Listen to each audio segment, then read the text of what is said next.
నమస్తే, welcome to our channel. నేను సౌజన్య.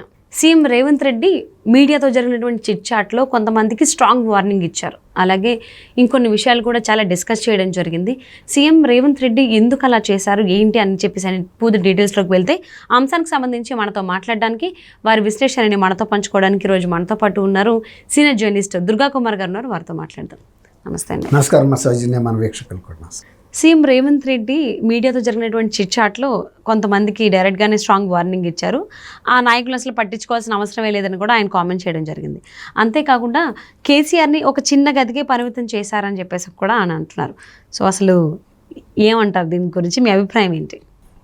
ఒకటమ్మా, మొన్న మధ్య రాజ్యసభ సభ్యుడు, అంటే వైఎస్ఆర్సీపీ రాజ్యసభ సభ్యుడు, ప్రముఖ వైఎస్ఆర్సీపీ నాయకుడు విజయసాయి రెడ్డి గారు రాజ్యసభలో కాంగ్రెస్ ప్రభుత్వం తెలంగాణలో రేవంత్ రెడ్డి ప్రభుత్వం ఎంతో కాలం ఉంటుంది, 3 నెలల్లో పడిపోద్దండి.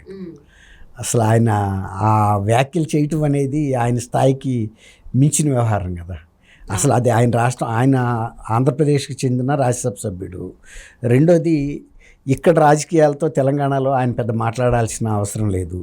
రేవంత్ రెడ్డి గారి గురించి మరీను రేవంత్ రెడ్డి గారు మరి సహజంగా అదే మాట మాట్లాడాడు. కొంతమంది నాయకులు వాళ్ళు చాలా లైట్ వెయిట్, వాళ్ళ మాటలు పట్టించుకోక్కర్లేదు, వాళ్ళేమి ఫుల్ టైం పొలిటీషియన్స్ కాదన్నట్టు. అసలు యాక్చువల్గా మరి విజయసాయి రెడ్డి గారు మొదటి నుంచి రాజకీయంలో పెరిగిన వ్యక్తి కాదు. ఆయన జగన్మోహన్ రెడ్డి గారికి పర్సనల్ ఆడిటర్. ఆ మనీ లాండరింగ్ కేసుల్లోనూ వాటిల్లోనూ అంత మ్యానిపులేషన్ చేసింది ఇదనే అని అన్ని కేసుల్లోనూ ఈయన రెండో ముద్దాయిగా ఉన్నాడు. జగన్మోహన్ రెడ్డి గారు ప్రథమ ముద్దాయి అయితే ఆయన మీద అన్ని కేసుల్లో రెండో ముద్దాయిగా విజయసాయి రెడ్డి గారు ఉన్నాడు. ఆయనకి ఆ పర్సనల్ ఆడిటర్గా ఇట్లాంటివి చేయడానికి పనికొస్తాడు తప్ప రేవంత్ రెడ్డి గారు ఆ దృష్టిలో పెట్టుకునే కొంచెం విజయసాయి రెడ్డి గారిని స్నఫ్ చేయాలి, నాన్ సీరియస్ పొలిటీషియన్ అని చెప్పేసి అని సంబోధించాడు. నాన్ సీరియస్ పొలిటీషియన్ అంటే ఓ రకంగా నా ప్రభుత్వం మీద వ్యాఖ్యానించే స్థాయి ఆయనది కాదు. ఆయన ఆఫ్టర్ ఆల్ ఒక పార్ట్ టైం పర్సన్ అన్నట్టుగా ఏదో బై ఫ్లూక్ వచ్చాడు రాజకీయాల్లోకి. బట్ రేవంత్ రెడ్డి గారు అలా రాలేదు కదమ్మా.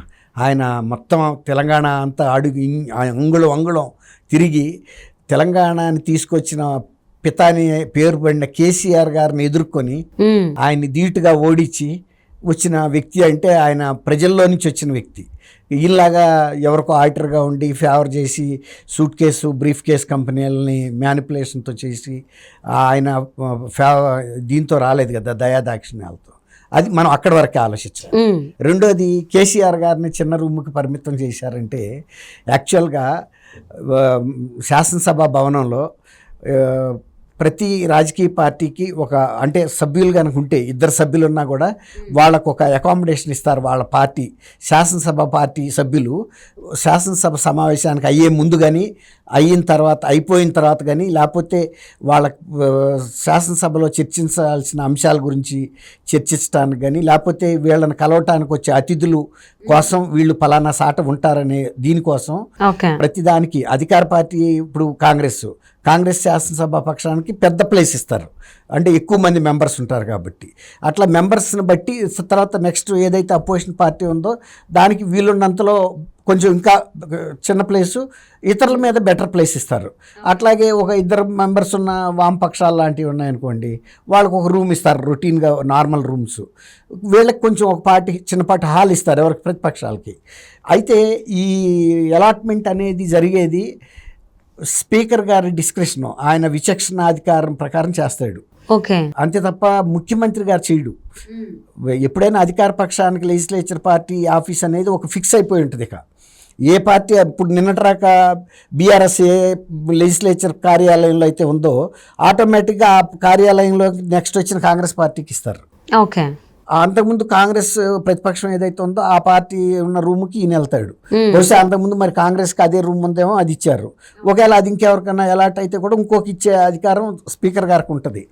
అయితే సహజంగా ఏంటంటే కొంచెం ఒక 20 మెంబర్స్ 25 మెంబర్స్ ఉంటే కూడా ఒక చిన్నపాటి హాల్ లాంటిది కొంచెం పెద్ద అకామిడేషన్ ఇస్తారు. మరి ఆయన అంతకుముందు అసలు సీఎంకి కార్యాలయమే ఉంటుంది. ఇవాళ ఇప్పుడు ప్రతిపక్ష నాయకుడిగా వచ్చినప్పుడు ప్రతిపక్ష నాయకుడికి ఏం కార్యాలయం ఉండదు. ఈ బీఆర్ఎస్ లెజిస్లేచర్ పార్టీ కార్యాలయంలోనే ఆయన టేబుల్ దగ్గర కూర్చుంటాడు. ఓకే. మిగిలిన వాళ్ళకి సోఫా సీట్లు అయి ఉంటాయి, విజిటర్స్ ఎవరైనా వచ్చినా కూడా కుర్చీలు అయి ఉంటాయి. అది ఆ ఫర్నిచర్ అంతా ఈ పార్టీలు ఏర్పాటు చేసుకోవాల్సిన అవసరం లేదు. ఆ రూమ్ కెపాసిటీని బట్టి వాళ్ళ పార్టీ సభ్యులను బట్టి స్పీకర్ గారే అలాట్ చేస్తారు. ఫర్నిచర్ కూడా ఎక్విప్ చేసి ఇస్తారు. అంటే ఈ విషయం వాళ్ళకు కూడా తెలిసే ఉండొచ్చు కదా, అంటే అసెంబ్లీకి సంబంధించి ఎవరికి ఏ పార్టీకి ఎవరెవరు కేటాయిస్తారు అని చెప్పేసి. మరి ఎందుకు ఇందులో కూడా సీన్ లో ఒక రేవంత్ రెడ్డిని తీసుకొస్తున్నారు? అసెంబ్లీ స్పీకర్ గెడ్డం ప్రసాద్ కుమార్ గారు కదా బాధ్యత. 10 ఏళ్ళు వాళ్ళు అధికారంలో ఉన్నప్పుడు ఇలాంటివన్నీ, తర్వాత అసెంబ్లీలో ఏ ప్రస్తావన చేయాలనేది కూడా బిజినెస్ అడ్వైజరీ కమిటీ అన్ని పార్టీల సభ్యులు కలిపి స్పీకర్ గారి సమక్షంలో ఎజెండా రూపొందిస్తారు. అంతేగాని సీఎం గారు డిక్టేట్ చేస్తే మ్యాటర్స్ ఏమి ఉండవు. అందులో అందరూ కలిసి రాష్ట్రంలో ఉన్న మెయిన్ సమస్యలు ఏంటి, ఏవి ప్రస్తావించాలని ప్రతి పార్టీ ప్రతిపాదిస్తే స్పీకర్ గారు డిస్క్రిప్షన్తో, అంటే ఏది ప్రాధాన్యత ఉంది. ఇప్పుడు సపోజ్ అధికార పార్టీ ఎక్కువ అంశాలను ప్రతిపాదించవచ్చు, ఎందుకంటే వాళ్ళకి ఎక్కువ మెంబర్స్ ఉంటారు కాబట్టి. అలాగే ప్రతిపక్షం ఆ నెక్స్ట్లో వస్తుంది, వాళ్ళు ఇచ్చిన అంశాలని బిజినెస్ ఎజెండాలో పెడతారు. అంతేగాని రేపు సీఎం గారిని నిందిస్తే అసెంబ్లీలో వాళ్ళకి సంబంధించిన అంశాలు ఎక్కువ వచ్చినాయి, మాయ రాలేదని అంటే. ఒకప్పటి కాంగ్రెస్ పార్టీ ఆఫీస్ ఇప్పుడు బీఆర్ఎస్కి వచ్చేసరికి నొప్పి వస్తుంది అంటారా? తన దాకా వస్తే కానీ ఇది తెలియదు అన్నట్టు. అంతకుముందు వాళ్ళు పెద్ద హాల్లో ఉండొచ్చారు కాబట్టి సహజంగా ఉంటుంది. అది రేవంత్ రెడ్డి గారు కూడా ఏం చెబుతాడు, బాబు ఇది నాకు సంబంధించిన అంశం కాదు, స్పీకర్ గారు ఆయన విచక్షణాధికారం ప్రకారం ఇస్తాడు అని మరి తను చెప్పుకోవాలి కదా. వాళ్ళందరికి కూడా తెలుసు. ఇప్పుడు బీఆర్ఎస్ లో అంటే అలాగే ఇంకో మాట కూడా అన్నారు మీడియాతో జరిగినటువంటి చిట్ చాట్ లో, నేను కావాలంటే సీఎం రేవంత్ రెడ్డిగా కేసీఆర్ ను కూడా కలుస్తాను అని చెప్పేసాను. అంటే ఆయన ఉద్దేశం ఏంటంటే నాకేం భేషజం ఉండదు, ఏదైనా అంశాలు వచ్చినప్పుడు. గతంలో కూడా ఆయన కాంగ్రెస్ పార్టీలో ఉన్నప్పుడు కాంగ్రెస్లో ప్రతి నాయకుడిని ఇంటికి వెళ్ళి కలిసి వచ్చాడు. నేను పిసిసి ప్రెసిడెంట్ని, అందరు నా దగ్గరికి రావాలని లేదు.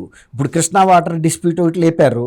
ఆయన ఏమంటున్నాడు, కృష్ణా వాటర్ డిస్ప్యూట్ విషయంలోనూ మీ టైంలోనే ఈ కృష్ణా వాటర్ ఇష్యూని తీసుకెళ్ళి మీరు కృష్ణా రివర్ మేనేజ్మెంట్ బోర్డుకి అప్పచెప్పారు, మన ప్రభుత్వాల చేతిలో ఉండాల్సింది తీసుకెళ్ళి మీరే అప్పచెప్పారని ఆయన అంటున్నాడు.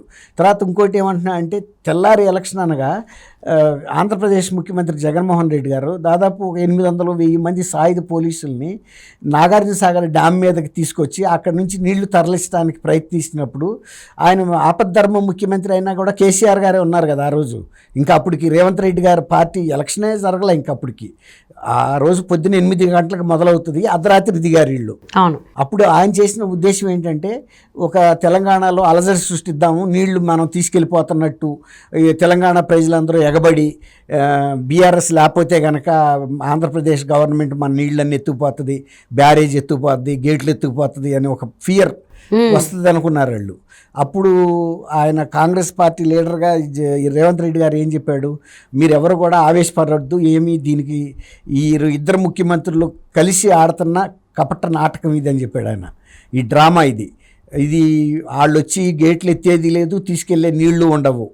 తర్వాత నాగార్జున సాగర్ ప్రాజెక్ట్ నేను పీక్కుపోలేరు, వాళ్ళు నీళ్ళనే ఎత్తుకుపోలేరు, ఎక్కడే ఉంటాయి.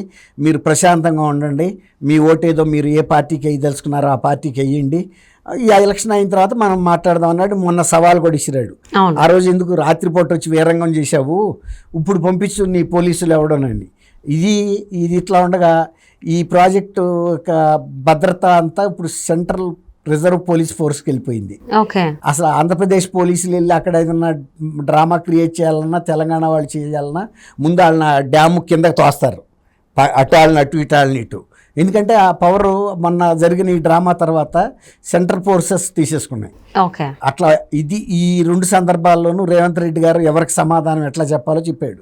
ఒకటి విజయసాయి రెడ్డి గారికి చెప్పాడు, రెండోది ఈ కృష్ణా రివర్ బోర్డు వాటర్ అంతా వాళ్ళు టీఎంసీ రోజు పట్టుకెళ్ళిపోతున్నారని చెప్పాడు కదా. ఇప్పుడు అది Krishna water reserve board, river water board దీంట్లో పరిధిలో వాళ్ళు దానికి కావాల్సిన న్యాయం ఏదో చేస్తారు. ఇప్పుడు అధికారంలో ఉన్నప్పుడేమో నువ్వు వాళ్ళని పోలీసులు వచ్చినా నువ్వేం పట్టించుకోలేదు, ఇప్పుడు నన్ను నిందిస్తున్నావు, మీ పరిపాలనలోనే జరగాల్సిన తప్పులన్నీ జరిగినాయి అని ఒక రకంగా బీఆర్ఎస్ ప్రభుత్వానికి కేసీఆర్కి తిప్పి చెప్పు